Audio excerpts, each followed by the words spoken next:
Hello and welcome to a discussion about future-proofing and AI. Got to say right off the bat, I'm super excited to be talking to Jepson Taylor about this because my own son is graduating from high school next year, so this has been on my mind a lot. All right, quick introductions. I'm Science Mom. Who are you? I'm Jepson Taylor. I'm your brother. Well, I know you're my brother, but tell our viewers why they should care about what you think about AI. Well, I've been in this industry for a long time. I have 14 patents, US patents in AI. I've been an AI executive for 8 years. I built and sold an AI company. So you know your stuff when it comes to AI. Yeah. And I've traveled around the world giving talks. So I've been invited to present to companies like SpaceX, Red Bull, Goldman Sachs, Procter & Gamble. So I've obsessed around it.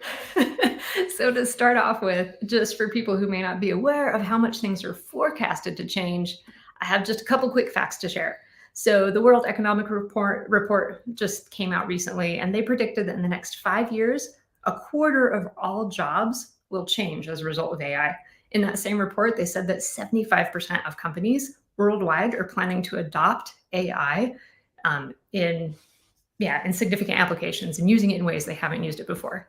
Another kind of alarming fact, more than 300 million jobs will be lost or diminished by artificial intelligence, was a recent Goldman Sachs report. And the most affected fields are things like office, admin, legal, engineering, basically the knowledge workers. So this is kind of interesting because it used to be that you had white collar and you had blue collar, and the blue collar was kind of considered like maybe the not as secure job, right? Well, now that's kind of being reversed because of the AI revolution. So it's like blue collar's the new white collar, maybe. Anyway, I would want to give you two examples, and then I'm going to turn it over to Jepson to talk a little bit more about advice for future proofing. So if you're not convinced that AI is totally going to change things up, let's just consider two quick examples. Say you have a job as a graphic designer, and you have an image of a lion, but the lion facing forward is not right for the ad that you're putting together. The lion needs to be turned to the side and the mouth needs to be open. So before AI, how much time would you anticipate that making that change would take? You know, give a guess, Jepson. Well, this is very difficult to do because it's photorealistic. Yeah, and it has to be a photorealistic lion. So you either have to do a lot of research and find an actual picture of a lion in the same pose with the same background and the head turned to the right and the mouth open, or you have to use Photoshop to do it, which is going to be and for really good designers, this can take a week. Yeah, so a week of work. Let's see what it looks like with AI. So with AI, boom, there you go. Was that like 3 seconds, 2 seconds? Mm-hmm. So this is a new AI tool. You want a cat winking? There you go, the cat's winking. You want a horse in a funny pose? You want the woman smiling? Like, this is mind-blowing. Mm-hmm. I think it's great. You want this car to look more like this truck, to have a different design, the elephant. So this tool, this tool is a relatively new one, but you can see like huge changes are coming. I'm going to share one more example, and then I'm going to turn it over to Jepson. So next example, let's say you work as a video game designer, and you need to create an alleyway that has like sort of this Hong Kong-esque style, kind of steampunk style. How much effort and time would this take? What would be your guess before AI? Oh, this might take several weeks. And it could even take longer than that, and it would require a team. So you'd have a whole team working on this, not just one person. Mm-hmm. And let's check out how this would be accomplished with AI and how quickly. So this is a new thing by Blockade Labs. Whoops, gotta start it again. So Blockade Labs just came out with this where you sketch it in sort of this 3D I love space. How sloppy they're being with the sketching. So they're not, this is all by hand. They're not being very careful. And then they just select what style they want. And here's sort of this Hong Kong steampunk-ish style. But then if they decide, you know what, I want something a little more open and industrial, lighter tones, just with a few clicks, they can change that. Yeah, so I think this is great too. It's amazing how much can be done with AI. And I chose those two examples because they're very visual, but that same like condensation and acceleration of work is happening in everything that involves writing as well. Mm-hmm. So what does this mean to have so much change so quickly? I think it means people can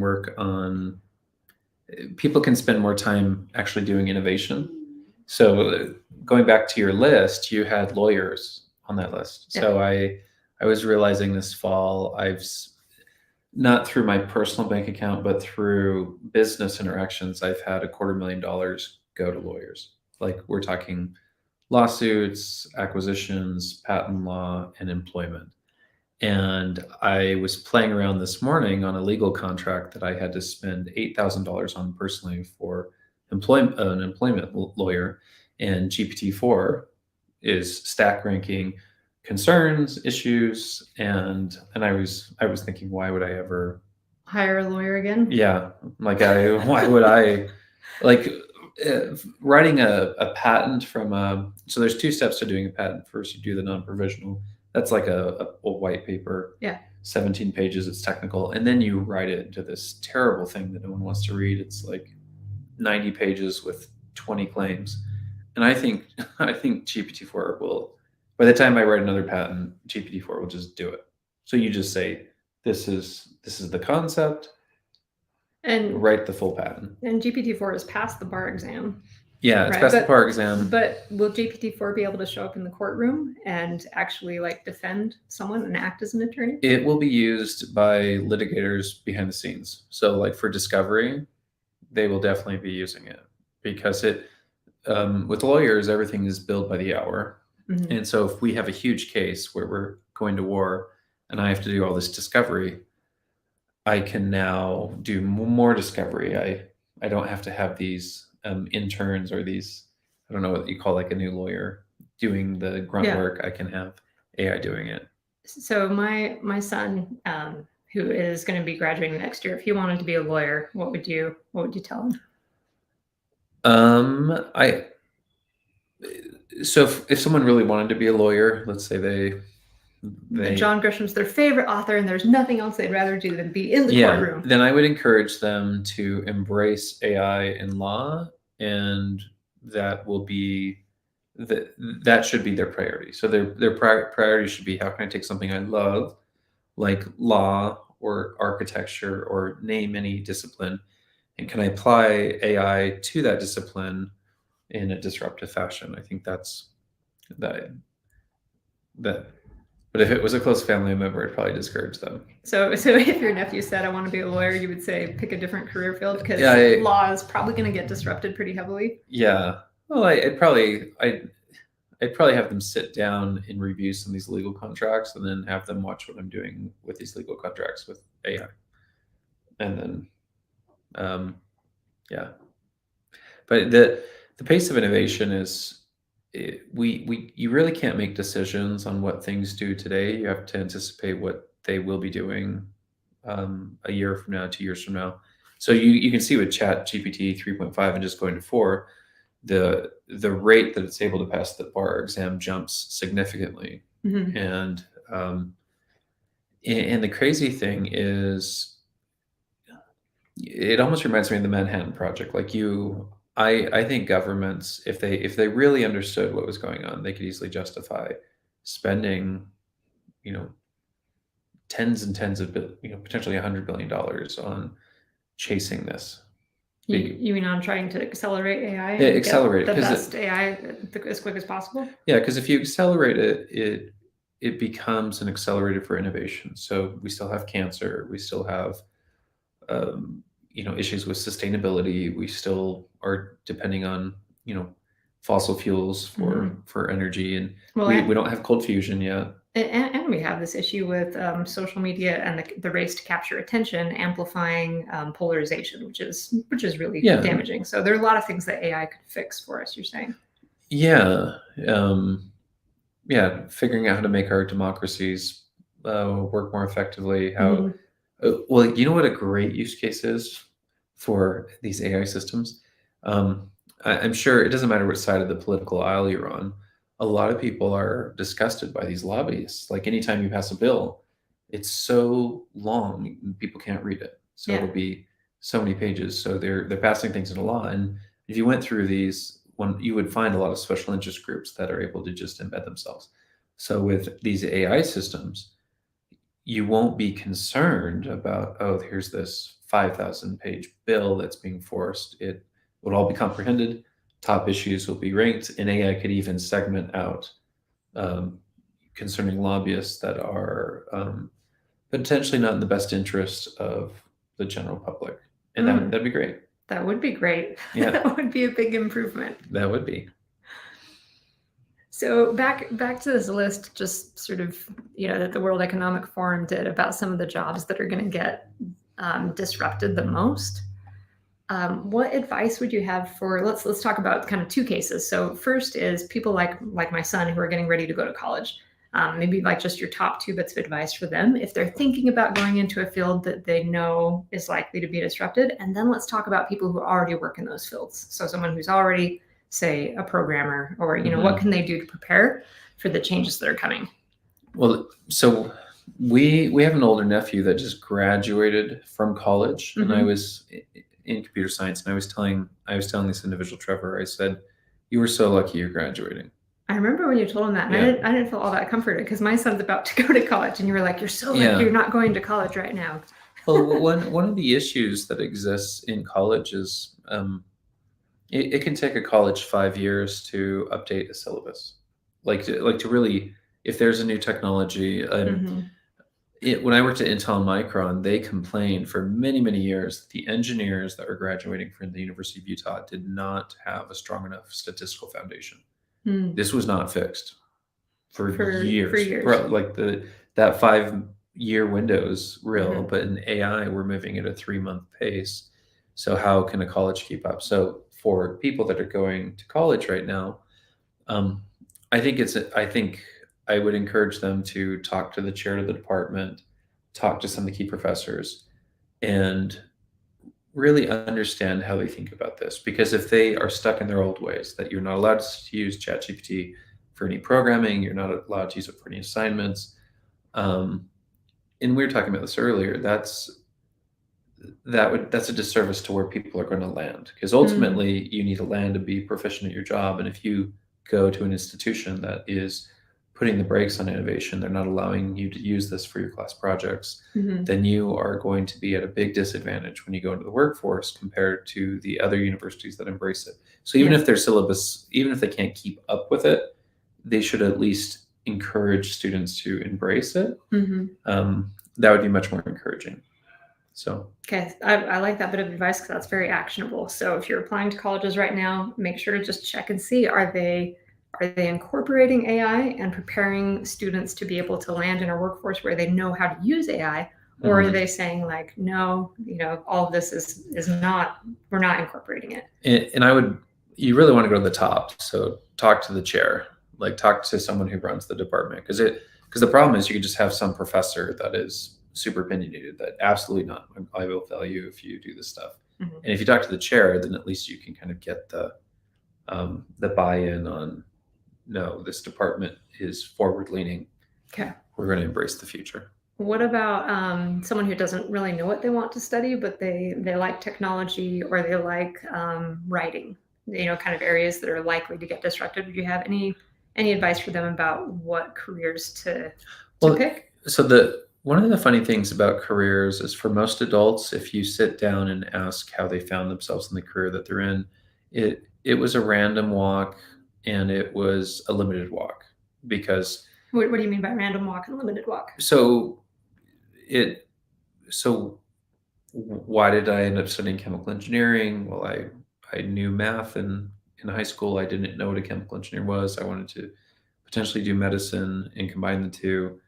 But there's a lot of other disciplines. Like, why didn't I go into marketing? Why didn't I go into business? You could come up with a long list of 50 things. And I would say it was the random walk of life. It was the random walk of my experience that threw me into this bucket. But later in my career, I love marketing and I love sales, but I had this random walk and bias that prevented me from exploring that.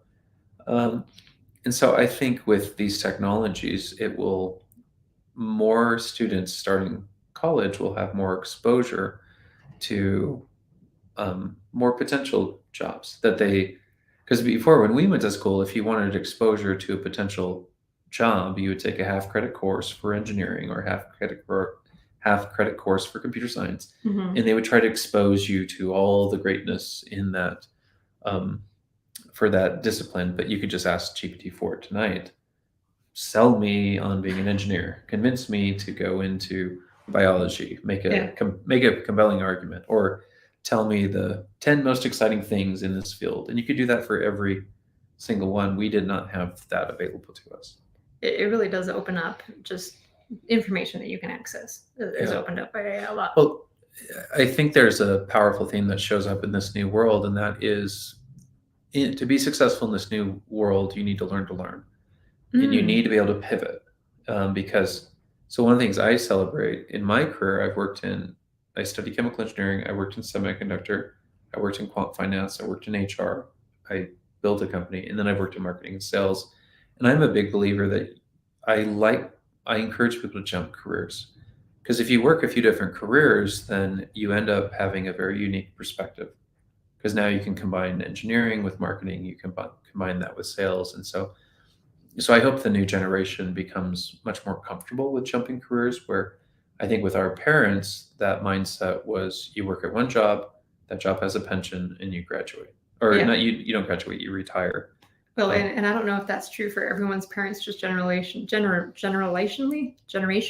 but it's definitely true for our parents that, yeah, jumping careers was seen as a big, like, oh, that's terrible. But They wanted stability. I think by like your fifth career jump, they like stopped worrying about you as much.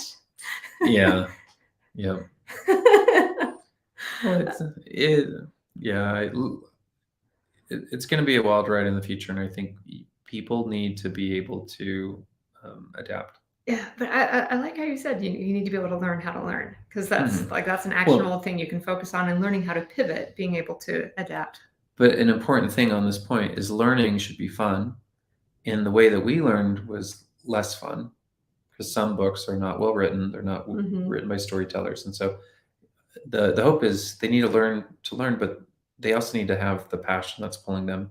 And I'm really hoping that with these new systems, it will be explaining very dry topics Hmm.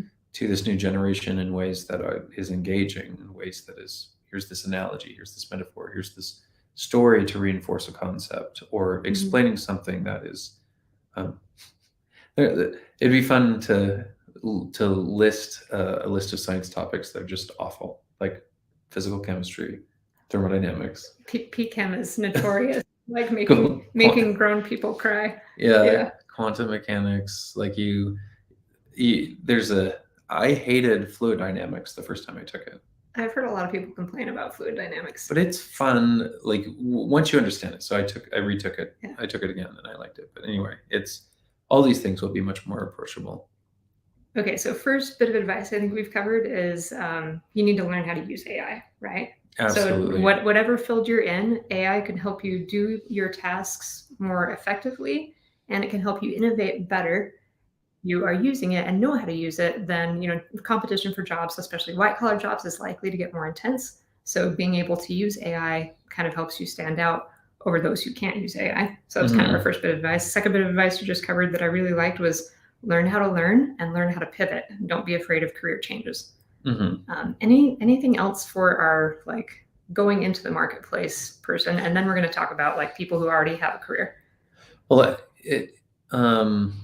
because to lean into the second one, learning to learn or pivot, there will be new jobs that are seated and start where there was no curriculum to take you there. So you might actually pivot yourself into. So when I graduated school, there was no such thing as a data scientist, and then that showed Well, up and on marketing. when I was in college, there was no such thing as YouTube. So if you told me when I was in college, hey, you're going to have a career as a YouTuber, I would have been like, what is that? Yeah. So I think you're going to. I know there's some concerns about some of the jobs that will be disrupted, but you're going to have a lot of jobs that are created. I'm glad you brought that up, because the World Economic Forum too, in their report, they're talking about like a quarter of jobs that are going to be potentially lost. But then they also in the same report said, we anticipate just as much creation of new things that we don't have now. Well, there is there's a history here on the timeline. So people call them these different things. They're like technology revolutions or epochs. So you had the Industrial Revolution that created a Mhm. lot of wealth and it was disruptive. You had the Luddites that kind of pushed back on this, and then you had the invention of the computer, internet, mobile, and in with AI right now in the year 2023, they expect that this will be the biggest epic of all, so that you'll have the most wealth generated in the shortest amount of time in the history of humanity. Whether it's this year or next year, that will definitely happen. And you're gonna have the most disruption. So that's where you get some alarm bells going off, because you had a lot of disruption with computers, like um, databases and computers and the way you were doing things before. You had a lot of people that had to adapt, and that Yeah. was also true for the internet. Well, and for the Industrial Revolution. Yeah. Yeah, and the Industrial Revolution. But this one will be bigger, and that's why you have concerns and hesitation. Like what? And I think Mark Cuban is famous for having that quote online. He said, "AI will usher in the world's first trillionaire," which is implying a 10 trillion market cap company. That's Um, crazy. yeah, but it's very believable now. Kind of pivoting slightly to people who already have jobs, because I have to say, like, I've wondered if my job is going to be made obsolete because of AI. Just seeing what can happen with generative learning. And there's this science fiction book about this primer where you open up a book and it basically like interacts with you and it's like your own personalized movies as you turn the page, like Mhm. perfectly designed to just increase your intelligence. And this idea of everyone having like a personalized tutor that just teaches them best for them and knows them better than they know themselves. I mean, that used to be crazy science fiction. It doesn't sound so crazy anymore. So am Mhm. I, as science mom, going to be out of a job soon? And if so, like, what skills do I need to have? And let's extend that to like any white collar job, any knowledge worker, any programmer, writer. What Mm. what do we who already have careers? What do we need to be kind of aware of? Um, so so you definitely want to be attached to the value, and what I mean by that. So you're independent. So we'll come back to you. But if you're working for a bigger company, this is an issue a lot of people deal with during this tech recession. If you don't understand how you make your employer money, which is interesting, because you could be making your employer money, but if you don't understand that, then that means they don't understand that, and that's potentially a concern. But when I interact with executives, I was doing a demonstration last Friday to a chief financial officer, so a CFO, and he was asking for a new product feature. And using GPT-4 in real time, I was able to show that it will write all this code you need for this new product feature. And his mouth essentially fell open. He realized he can do in a morning tomorrow what his engineers were failing to do. Like, he still needs engineers, Mhm. but I think because of that tidal wave of interest, it's going to put a lot of pressure on doing more with less. Like, why do we need 10 engineers when we can When one do? engineer plus AI could do the work of 10, essentially.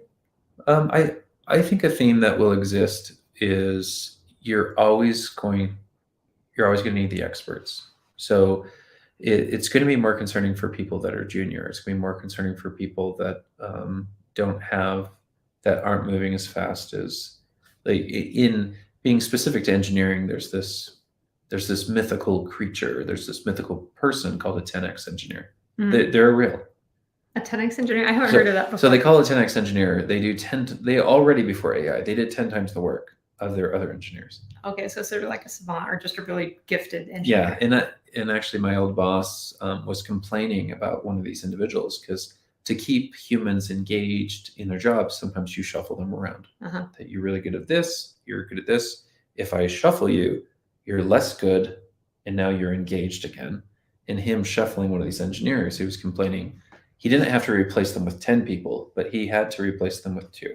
And he had to shuffle him because the 10x engineer was bored, or 10x engineer needed a challenge, so he shuffled him, and he had to backfill with 2. But I think for people that are top of their game, it just changes the race. So for someone that wanted to come in to work at 8 and leave at 5 and not learn, I think that's the simple definition: is if someone's very comfortable in a job and they're not adapting and they're not learning, that could be concerning for them. But if they're on the side of I'm using this, I've talked to engineers that use this 30 to 60 minutes per day. So if they're on that side where I'm trying this, I'm using it, I'm liking it. If they're on the learning treadmill, I think they'll be just fine. In any job, it doesn't have to be engineering. Any job, if you're on that treadmill, you'll be fine. And then what about self-employed people?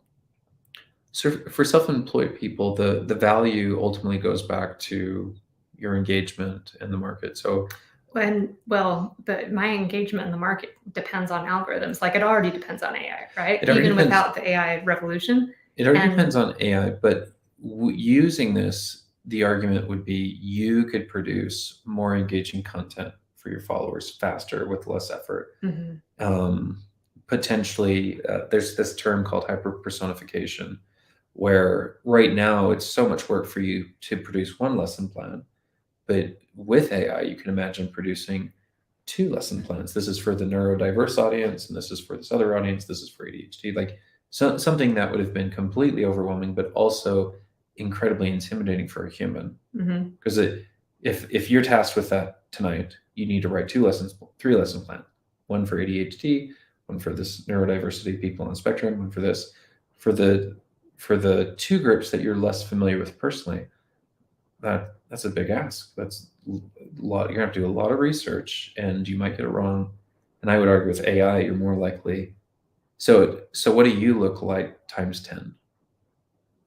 Are you more or less... really tired? That's what I look like. Well, maybe you finally have time to do like a yoga session or a meditation session because AI is helping you with your lessons. I don't know. I gotta be honest. Sometimes when we're talking about like increased productivity with AI, I kind of have echoes in my mind of like the early part of the century when people were marketing dishwashers and washing machines, and they're like, "You're gonna have so much more time." And we have more time now? No, we don't. We're busier. And I feel like if we're chasing productivity, there's no enough in terms of productivity. I'm hoping to take productivity into, like, I like to go, you like to go hiking. I like to go hiking, trail running, skiing, these different things, or road trips. And I would love to have something that was more, I'd love to be able to go on a trail run and have a dialogue in real time that's actually doing productive things. Right now, the technology, they haven't connected all the sections, but I would, there's a saying I like to say that the principal level consultant, so the super expert consultant today is the free intern tomorrow. And I would like to think the work I do today, I could do casually on a run tomorrow. Not literally tomorrow, but with the help of AI. Yeah, with the help of AI. So yeah, but that's nearly true, because some of the code that can be written, like I could, we could do a quick demo if we had time, but later in this session or another session, I can speak to my phone and ask it to write some code. And the code I'm asking it to write is very complicated. And it'll start writing all the code. And I can say from personal experience that this code would have taken me a day to write. Oh, like a full 8 hours. Yeah. Troubleshooting. But I could even say that, and I lacked the experience to write at this quality when, back in the day when I was doing this. And so for me to just have a conversation, why can I do that on a run? Why can I do that? I just picked up my coffee and I'm driving on the freeway. Oh, I forgot this thing. Do this, do this, do this. So think of it as the human composer or conductor. I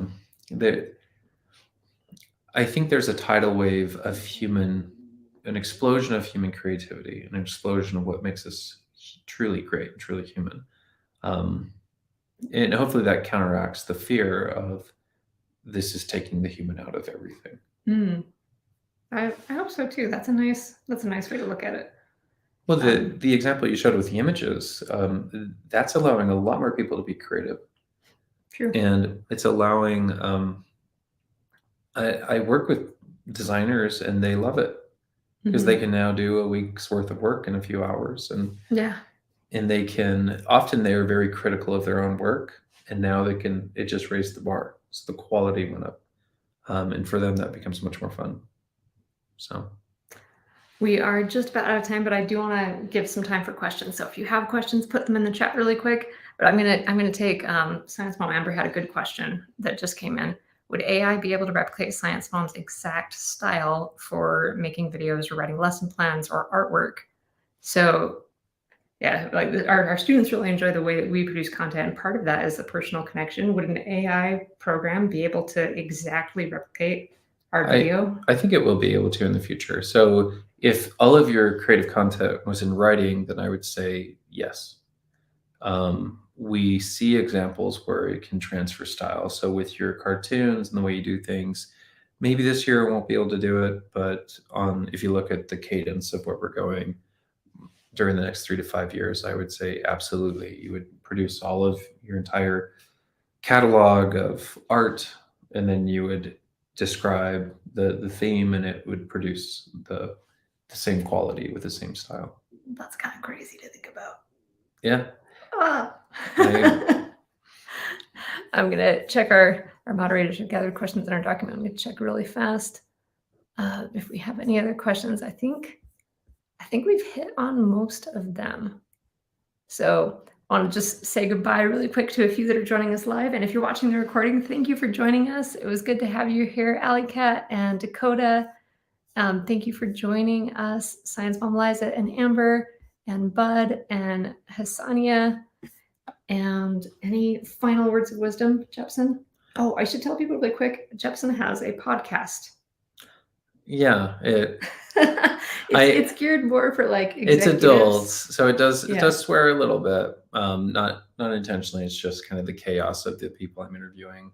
But if you want to learn more about the AI space, and it is geared more for like executives and yeah, it's called Atomic Soul, but it has some great stories in there. Like I think sometimes with tech execs, you can be so driven in your career, you can fail at life, and that shows up a lot. Actually, my first, so the company I co-founded, our first year we had 3 acquisition offers. So 3 people tried to buy our company, and I signed what's called a letter of intent. So it's a legal document that essentially promises that you will, in all sincerity, try to go to the end, and you won't shop around. So it feels like dating, like we are in a relationship. Yeah. And I remember I was losing, this was 5 years ago, I was losing sleep because it wasn't enough. And I think that's terrible. But it's interesting. You kind of have to unpack this. You've grown up since then. I've grown up. So there was a comment in here talking about healthcare. So applying these AI systems, if you just applied it recklessly you don't need to go talk to the doctor. The AI system will just tell you everything what to do. There'd be a lot of problems with that. But in collaboration with a human expert, there's extreme urgency to do that as quickly as possible, because I'm much more concerned about the human missing something than I am about the human doctor being persuaded or influenced by an algorithm that's hallucinating or suggesting something that's wrong. Because ultimately, they should be the final decision. So we desperately need AI in healthcare, but we need it in a way that's responsible, where we're not just letting these systems go at scale and being surprised by bad behavior. We need that collaboration. Well, and I think that's kind of like a good note to end on for all of the implications for AI. Like the potential is awesome, right? But only if it's deployed in a responsible and measured way, and in a collaborative way, not just a quick replace way. Yeah. Well, the AI can't replace the human expert. Like for whatever process you're the expert in, whether it's physician, like you, even with legal, us maybe moving a little negative at the beginning about lawyers, for that to truly be great, there's going to be great lawyers that are jumping on that bandwagon. It's not just going to take over overnight. You need to have the collaboration. So that's a good point. Thank you again for joining us, and we are out of time, so I'm going to wrap up there. But as I always say at the end of our videos, work hard, grow smart, and we will see you again soon. Thanks, everyone.